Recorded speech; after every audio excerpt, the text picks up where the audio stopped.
On today's show, we're going to be talking about the 45th anniversary of Star Raiders. Atari is suing Arcade 1UP. And I'm going to be introducing a new segment today called, let me get this straight, the Retro Gaming Rewind. All coming up right now.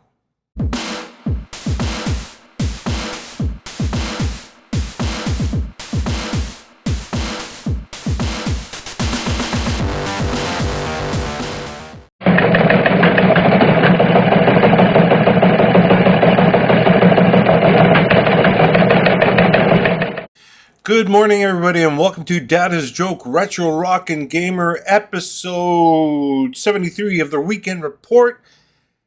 Again, not much news this week, but there were some interesting tidbits that came up. Coffee. And at the end, I'm going to have a little, a new segment called, what the hell did I name it again? Retro Gaming Rewind, where I'm just going to chat about stuff that happened to me in the past. If you don't know me that well, I have little to none short-term memory, especially if I'm under stress. Also, I have this massive amount of long-term memory that I remember stuff when I was a kid, blah, blah, blah, to lots of detail, actually. And I'm just going to talk about, sort of reminisce of what I went through, what I did, blah, blah, blah, and just hopefully, we can all reminisce together. Anyways, let's get back to the news. So, I just found out today, Arcade 1UP is being sued by Atari. Now, I don't have a lot of details on this, and I'm going to have to read into it more, but I'm just letting everybody know what's going on. Now, could this mean the end for Arcade 1UP? I hope not. Their products are amazing. I like what they do. So, hopefully, they don't go away, and Atari is like a prick about it. You know what I'm saying? There's an unnamed space shooter game that's in progress that I saw on Twitter, and it's for the 2600. It actually looks pretty cool. Speaking about that, I'm glad to see lots of people working on the games for the 2600 and the 7800 with the plus machines out there, and having more people, like I talked last week about this, have more people developing games for it. I think it's very cool. It's a great opportunity for developers to do some, I guess, assembly work, programming for both systems. But with the amount of machines out there and stuff like that, I mean, you can make a pretty good, some pretty good money. And honestly, you don't really need a team to do it. You just need one or two people, maybe tops, to do one of these games. So that's something to look forward to. Atari is partnering with B3 to bring games to the blockchain, and the first game that's going to be doing that's going to be put there is Pong. I still don't understand the whole blockchain thing and gaming and stuff like that. I don't understand it. And it just smells so underhanded, you know what I'm saying? Just like NFTs and what have you. So I don't know what the big deal is about this. If anybody has any more information, let me know in the comments. I'd be interested to know. Let's see here. Star Raiders 45th anniversary. Who doesn't love Star Raiders out there? If you are an Atari fan, you love Star Raiders. I fell in love with it on the 2600. Then I got to play the computer version, the Atari 400, 800 version of it, which I fell even more in love. And then the 5200 version, which again, on the Atari 50 version, which is so much better. I'm glad they've done this for Star Raiders. This game definitely deserves huge kudos. So there's, on the Atari's website, there's a whole bunch of limited edition merch on there, which looked kind of cool. I love the design of the spaceship. I think that's very awesome. But here's the other thing. Now, if we're celebrating the 45th anniversary of Star Raiders, okay, with merch, why not a game with it? There's been some speculation going on about maybe we're getting a recharged version of this game. I sure freaking hope so. We do. That would be amazing if we did. And I'm hoping this turns out to be true, but we'll find out soon. And if I find out, I will definitely report it. I think that's going to be awesome. Okay, now let's do this. Okay, we're going to talk about retro gaming rewind. So here's the introduction.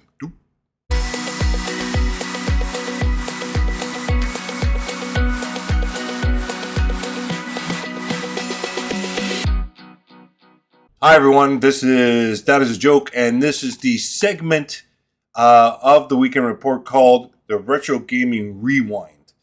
And this is where I'm just going to be talking about stuff that's happened to me in the past, all the fun I've had, and maybe a lot of people, other people have had that reaction, something we can chat about, because I've always loved, I love talking about my stories, but I also love hearing stories of what people have done. What was your favorite arcade?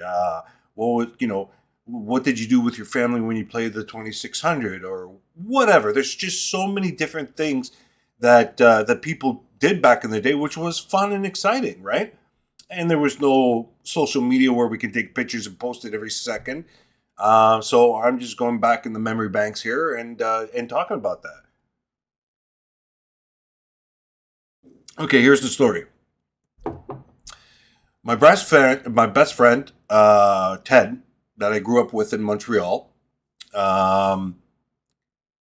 We both loved video games. We had a passion for it, and this is before I ended up getting the 2600 for Christmas. I forget what year it was, but either we went together to arcades or we met up there and whatever.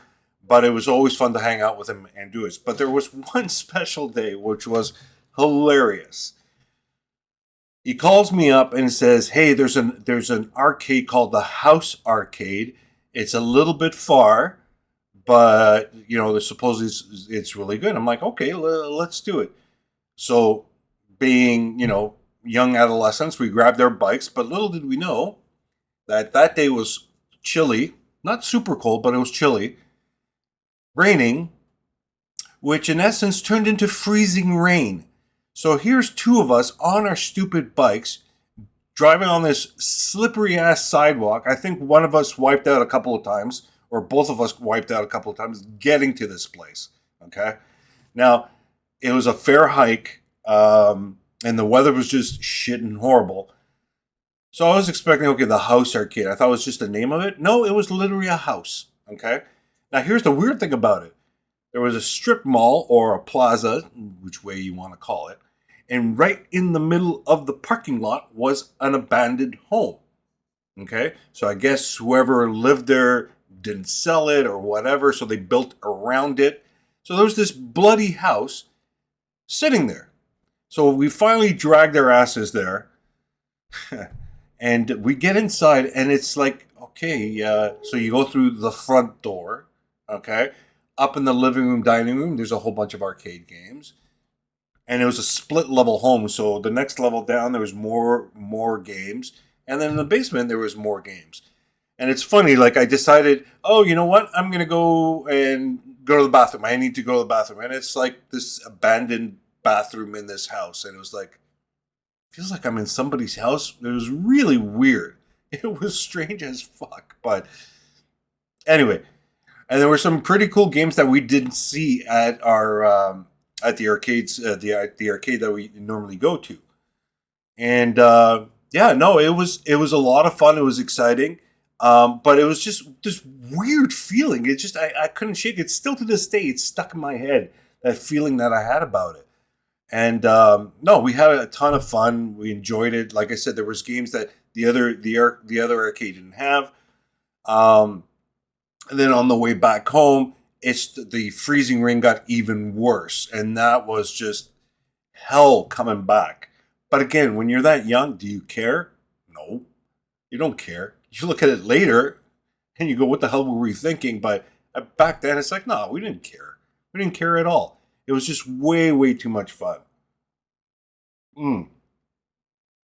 So yeah, Ted and I just love doing that. And then just a little bit of an aside, my friend Ted, who was like this humongous Star Wars fan, bigger than me, and back then because there's no internet, you just live in that small microcosm of friends. I thought he was the biggest Star Wars fan.